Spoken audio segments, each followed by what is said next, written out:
So I'm a judge on the World Whisky Awards, which are organised by Whisky Magazine, and so at the end of every year, around about the beginning of December, a box arrives for me, a box of whisky samples, and I have to taste them all and score them and write a few words about them. And every year it's interesting because you never know what's going to arrive. And if you're very lucky, it's Islay single malts. Yeah. Or if you're very lucky, it's Speyside single malts above 20 years. You know. So the categories are for the country or the region and the age band. If you're very unlucky, you get Irish blended whiskey, no age statement. If you're really, really, really unlucky, you get African whiskey. I did. Oh no. Twice I got African whiskey. Of course, they don't have many distilleries, so it wasn't, the box was not full. I got some good stuff as well. The worst whiskey I ever tasted in the World Whisky Awards was a rye whiskey from the Netherlands. I have nothing against the Netherlands, they had some other whiskey which was very nice, but the rye whiskey, maybe it's the rye, I don't know, but I've had American rye whiskey and it was okay. It was evil, anyway. But the second worst whiskey I ever had was an African whiskey. I don't recommend it. But I have a song, and the song is about a Scottish missionary who went to Africa spreading Christianity. You know, you think whiskey's the only thing we export? No, we export religion as well. So he went to Africa to tell the local people about the gospel and everything, and unfortunately where he ended up in deepest, darkest Africa, the local tribe were cannibals. And the only way that he could avoid being eaten was to undergo the trial by ordeal. And the first part of the trial by ordeal was to drink a huge amount of African whiskey.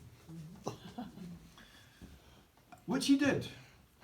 He was a Scottish minister. They don't have a problem drinking huge amount of whiskey. But after that, the next part of the trial by ordeal, he got a little bit confused. So it's a song about the Scottish missionary. Do you want to hear a story about cannibals? Yes. Yeah. Yes. Sure. Of course. Okay, there's two cannibals in the jungle hunting, father and son cannibals. And they're sneaking through the trees and the undergrowth, camouflaged, and one has a spear and one has a bow and arrow, and they're looking for something to kill and eat. And they come to this small lake in the middle of the forest, and something is swimming up and down in the lake, and they don't recognize it. They never saw anything like this before, so they creep closer and closer, and eventually it becomes clear this is a woman. But it's a white woman. They never saw a white woman before, and she's naked. Long blonde hair, naked, white woman. She must be from Macmura or somewhere. And the son says to the father, "Father, I think that's a woman in the water, in the lake." And the father's eyesight not so good, you know, but he's looking, and then she starts to do the backstroke, and he said, "Yep, that's a woman." And the son said, "Father, I've got an idea. Why don't we get her out of the water and kill her and eat her right now? I'm hungry." And the father says, "Son, don't be so impatient. Just wait a minute. Maybe I have another idea." He says, why don't we take her out of the water and take her home and eat your mother?"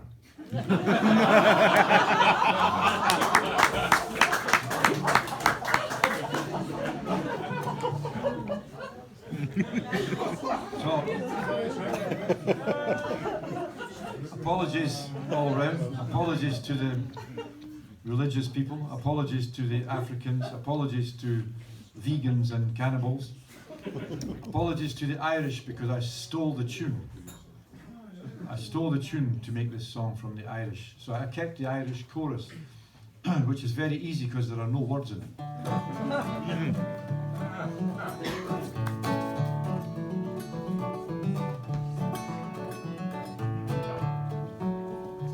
Well, a missionary jock near Victoria Falls one day got captured by the cannibals.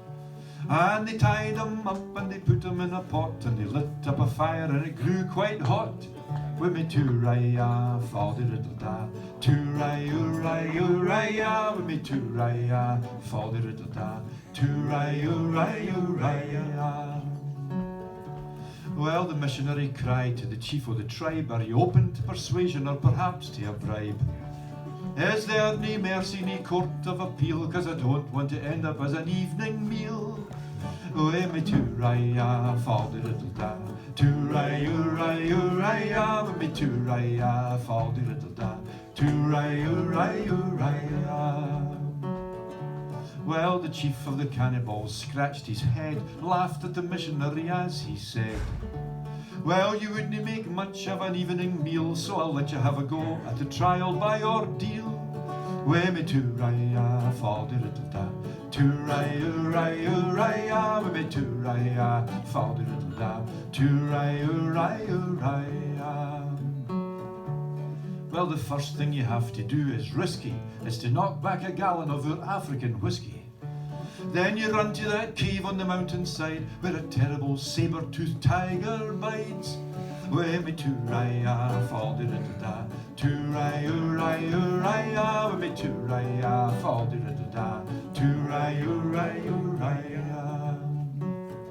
And that saber-toothed tiger has got two big teeth, and you have to pull them out and bring them back to the chief. And then you have to sleep with the chief's first bride, and she has never been satisfied. With me Turailla, fall-de-riddle-da, Turailla, with me Turailla, fall-de-riddle-da, Turailla. Well, the missionary knocked back the African whiskey, and first he got happy and then he got frisky. And he staggered up the hill feeling flushed and brave, soon disappeared through the mouth of the cave. With me Turailla, fall-de-riddle-da, Turailla, with me Turailla, fall-de-riddle-da, Turailla. There were shrieks and screams and roars and growls, like a dying dinosaur emptying its bowels. When at last he appeared, blinking in the light, he was covered in blood. What a terrible sight! With me Turailla, fall-de-riddle-da, Turailla, with me Turailla, fall-de-riddle-da, Turailla.